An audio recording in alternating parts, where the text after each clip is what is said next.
Sir, കേരളത്തിൻ്റെ നിയമനിർമ്മാണ സഭയിൽ ജനാധിപത്യത്തിൻ്റെ ശ്രീകോവിലിൽ ഇങ്ങനെ വന്ന് നിൽക്കുവാനും സാധാരണ ഒരു മത്സ്യത്തൊഴിലാളി കുടുംബത്തിൽപ്പെട്ട എനിക്ക് ഇവിടെ നിന്ന് സംസാരിക്കുവാനുമായി ഒരവസരം ഒരുക്കി തന്ന ആലപ്പുഴയിലെ പ്രബുദ്ധരായ വോട്ടർമാർക്ക് ഞാൻ ആദ്യമായി നന്ദി അറിയിക്കുന്നു.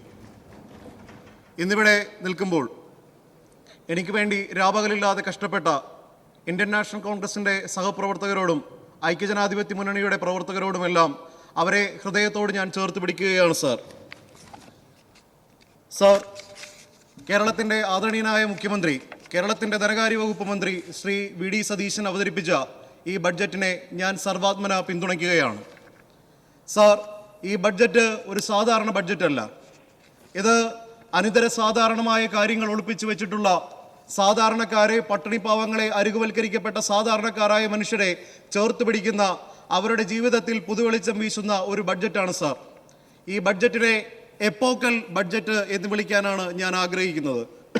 സാർ, എന്താണ് എപ്പോക്കൽ ബഡ്ജറ്റ് എന്ന് ചോദിച്ചാൽ, യുഗ പരിവർത്തനാത്മകമായ ബഡ്ജറ്റാണ് സാർ എപ്പോക്കൽ ബഡ്ജറ്റ്.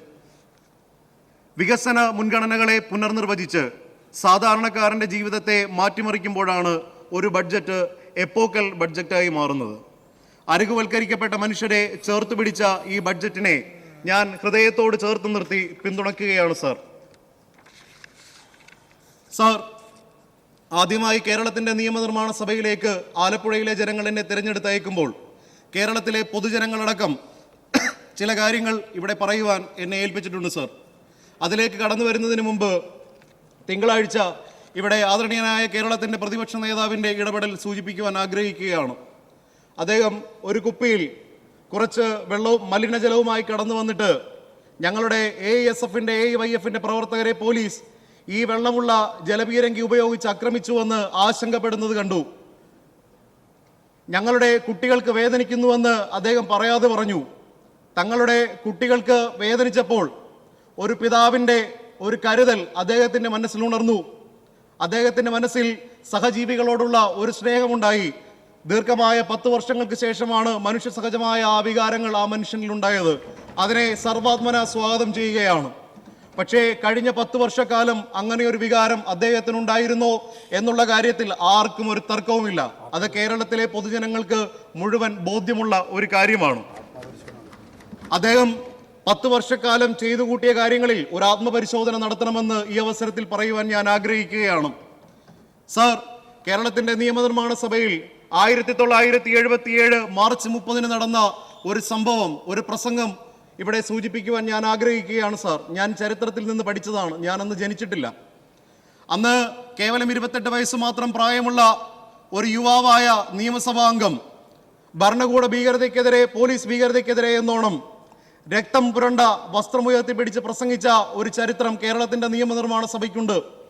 ആ ചെറുപ്പക്കാരൻ, 28 വയസ്സുള്ള ആ ചെറുപ്പക്കാരൻ പിന്നീട് കേരളത്തിൽ വൈദ്യുതി വകുപ്പ് മന്ത്രിയായി. പിന്നീട് ആ ചെറുപ്പക്കാരൻ കാലം ഒരുപാട് കഴിഞ്ഞപ്പോൾ കേരളത്തിൽ മുഖ്യമന്ത്രിയായി മാറി. ഭരണകൂട ഭീകരതയ്ക്കെതിരെ പ്രസംഗിച്ച, പോലീസ് രാജിനെതിരെ പ്രതികരിച്ച ആ ചെറുപ്പക്കാരൻ പിന്നീട് കേരളത്തിന്റെ മുഖ്യമന്ത്രിയായ കാലത്താണ് കേരളത്തിൽ ഏറ്റവും അധികം പോലീസ് മർദ്ദനങ്ങൾ ഉണ്ടായത്. ആ മുഖ്യമന്ത്രിയുടെ കാലത്താണ് തെരുവുകളിൽ ഏറ്റവും അധികം ചെറുപ്പക്കാർ ആക്രമിക്കപ്പെട്ടത്. അഭിപ്രായം പറഞ്ഞതിന്റെ പേരിൽ, ജനാധിപത്യപരമായി മൗലിക അവകാശം ഉപയോഗിച്ച് സമരം ചെയ്തതിന്റെ പേരിൽ എത്രയോ ചെറുപ്പക്കാരുടെ തലയാണ് സാർ തല്ലി തകർത്തത്. അതിന് കേരളത്തിന്റെ മുഖ്യമന്ത്രി മറ്റൊന്നും ചിന്തിക്കാതെ തന്നെ അതിനെ രക്ഷാപ്രവർത്തനമെന്ന് വാഴ്ത്തിപ്പാടുകയാണ് സാർ ചെയ്തത്. അഭിപ്രായം പറഞ്ഞതിന്റെ പേരിൽ, സമരം ചെയ്തതിന്റെ പേരിൽ ഇത്തിരി പോന്ന ഒരു കറുത്ത തുണിക്കഷ്ണം ഉയർത്തി കാണിച്ച് പ്രതിഷേധം എന്ന മുദ്രാവാക്യം വിളിച്ചതിന് എന്നെയും യൂത്ത് കോൺഗ്രസിന്റെ സംസ്ഥാന സെക്രട്ടറി അജയ് ജുവൽ കുര്യാക്കോസിനെയും ആലപ്പുഴ നഗരത്തിലിട്ട് പട്ടിയെ തല്ലുന്നത് പോലെയാണ് സാർ തല്ലിയത്. മുഖ്യമന്ത്രിയുടെ ഗൺമാൻ ഇറങ്ങി ഞങ്ങളുടെ തല തല്ലി പൊളിച്ചപ്പോൾ കേരളത്തിന്റെ മുഖ്യമന്ത്രി ആദ്യം പറഞ്ഞു അങ്ങനെ ഒരു സംഭവം ഉണ്ടായിട്ടില്ല എന്ന് പറഞ്ഞു. പിന്നീട് അദ്ദേഹം പറഞ്ഞത് എന്താണ്? അത് രക്ഷാപ്രവർത്തനമാണെന്ന് അദ്ദേഹം പറഞ്ഞു. കേരളത്തിന്റെ നിയമനിർമ്മാണ സഭയിൽ ഇവിടെ നിന്ന് എന്നെ പോലൊരു സാധാരണക്കാരന് സംസാരിക്കുവാൻ അവസരമൊരുക്കിയതിന് ഒരു കാരണം ആ രക്ഷാപ്രവർത്തനമാണ് സാർ. കേരളത്തിൽ തിരുവനന്തപുരം മുതൽ കാസർഗോഡ് വരെ ആയിരക്കണക്കിന് യൂത്ത് കോൺഗ്രസിന്റെ, KSUവിന്റെ, യൂത്ത് ലീഗിന്റെ, MSFന്റെ, RYFന്റെ ചെറുപ്പക്കാരുടെ തലതല്ലി പൊളിച്ച സർക്കാരാണ് കഴിഞ്ഞ 10 വർഷക്കാലം കേരളത്തിൽ ഉണ്ടായിരുന്നത്. അങ്ങനെ ആ സമരം ചെയ്ത, ജനാധിപത്യപരമായ അവകാശം വിനിയോഗിച്ച, മൗലികമായ അവകാശം വിനിയോഗിച്ച ചെറുപ്പക്കാരുടെ തലതല്ലി തകർത്തിട്ട് കേരളത്തിന്റെ മുഖ്യമന്ത്രി ഇവിടെ ഇന്ന് പ്രതിപക്ഷ നേതാവായിരിക്കുമ്പോൾ അദ്ദേഹം പറയുകയാണ്, ഞങ്ങളുടെ കുഞ്ഞുങ്ങളെ മലിനജലം ഉപയോഗിച്ച് ആക്രമിച്ചു പോലും. ഇതൊക്കെ ആരോടാണ് സാർ പറയുന്നത്? ഇതൊക്കെ ആരെയാണ് സാർ പറഞ്ഞ് വിശ്വസിപ്പിക്കാൻ കഴിയുന്നത്? കേരളത്തിന്റെ പ്രതിപക്ഷ നേതാവേ, അങ്ങയുടെ കാലത്ത് ആയിരക്കണക്കിന് അമ്മമാരുടെ കണ്ണുനീർ ഈ കേരളത്തിന്റെ തെരുവോരങ്ങളിൽ വീണിട്ടുണ്ട്. അതിന്റെ എല്ലാം ശാപം നിങ്ങളെ വിടാതെ പിന്തുടരുകയാണ് സാർ. ഈ ബഡ്ജറ്റിന്റെ പ്രത്യേകത, പ്രിയദർശിനി സൗജന്യ യാത്രാ പദ്ധതി, ഉമ്മൻചാണ്ടി ആരോഗ്യ ഇൻഷുറൻസ് പദ്ധതി അടക്കം കേരളത്തിലെ സാധാരണക്കാരായ അരികുവൽക്കരിക്കപ്പെട്ട പാവപ്പെട്ട ജനങ്ങളെ ചേർത്ത് പിടിച്ച പദ്ധതികൾ കൊണ്ടുവന്ന് ഈ നാട്ടിലെ പാവപ്പെട്ട സാധാരണക്കാരായ കർഷകരെ, മത്സ്യത്തൊഴിലാളികളെ, കെട്ടിട നിർമ്മാണ തൊഴിലാളികളെ, കയർ മേഖലയിലെ തൊഴിലാളികളെ ചേർത്ത് പിടിക്കുന്ന ആശാവഹമായ ബഡ്ജറ്റാണ് സാർ കേരളത്തിന്റെ ധനകാര്യ വകുപ്പ് മന്ത്രി, ആദരണീയനായ മുഖ്യമന്ത്രി ശ്രീ VD സതീശൻ അവതരിപ്പിച്ചത്. സാർ, ഞാൻ വരുന്നത് കിഴക്കും പടിഞ്ഞാറും കായൽ തീരത്തും കടൽ തീരത്തും മത്സ്യത്തൊഴിലാളികളും കയർ കാർഷിക മേഖലയിലെ തൊഴിലാളികളും കെട്ടിട നിർമ്മാണ തൊഴിലാളികളും തെങ്ങിപ്പാർക്കുന്ന സാധാരണ മണ്ഡലമായ ആലപ്പുഴയിൽ നിന്നാണ് സാർ. ആലപ്പുഴയാണ് സാർ ഞാൻ പ്രതിനിധീകരിക്കുന്നത്. അവിടെ രൂക്ഷമായ കുടിവെള്ള പ്രശ്നമുണ്ട് സാർ. ചെത്തി ഹാർബർ 18 വർഷക്കാലമായി അതിന്റെ പണി ഒച്ചിടയുന്നത് പോലെ മുമ്പോട്ട് പോവുകയാണ് സാർ.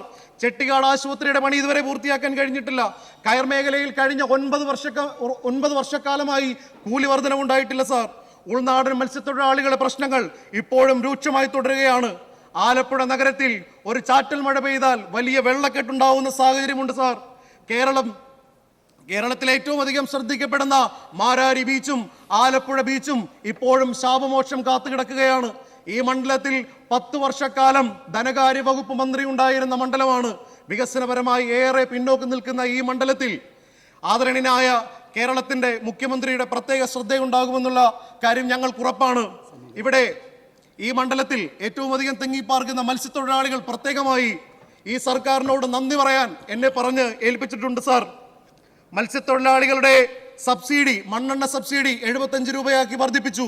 മത്സ്യത്തൊഴിലാളികൾക്ക് പ്രത്യേക ഭവന പദ്ധതി തുടങ്ങി. തീരദേശവാസികൾക്ക് പട്ടയം അനുവദിക്കുമെന്ന് സർക്കാർ പ്രഖ്യാപിച്ചു. കടലിൽ പോകാനാവാത്ത ദിവസങ്ങളിൽ സാധാരണക്കാരായ മത്സ്യത്തൊഴിലാളികൾക്ക് വേതനം നൽകുമെന്ന് പറഞ്ഞു. സാർ, ഞാൻ എൻ്റെ അപ്പനൊപ്പം പൊന്തുവള്ളത്തിൽ കടലിൽ പോയി മീൻ പിടിച്ച് പഠനവും സമരവും പോരാട്ടവും ജീവിതവും എല്ലാം മുമ്പോട്ട് കൊണ്ടുപോയ ആളാണ് സാർ. എനിക്ക് ആ മത്സ്യത്തൊഴിലാളികളുടെ വേദനയും വികാരവും എല്ലാം മനസ്സിലാകും. ഇവിടെ മത്സ്യത്തൊഴിലാളികളെ, കാർഷിക മേഖലയിൽ പണിയെടുക്കുന്നവരെ, കെട്ടിട നിർമ്മാണ തൊഴിലാളികളെ, സാധാരണക്കാരെ, അരികുവൽക്കരിക്കപ്പെട്ടവരെ, പാർശ്വവൽക്കരിക്കപ്പെട്ടവരെ ചേർത്ത് നിർത്തുന്ന ഈ സർക്കാരിന്റെ ഈ ബഡ്ജറ്റിനെ സർവാത്മന ഹൃദയപൂർവ്വം പിന്തുണച്ചുകൊണ്ട് ഞാൻ എൻ്റെ വാക്കുകൾ ഉപസംഹരിക്കുന്നു. നന്ദി. ജയ് ഹിന്ദ്.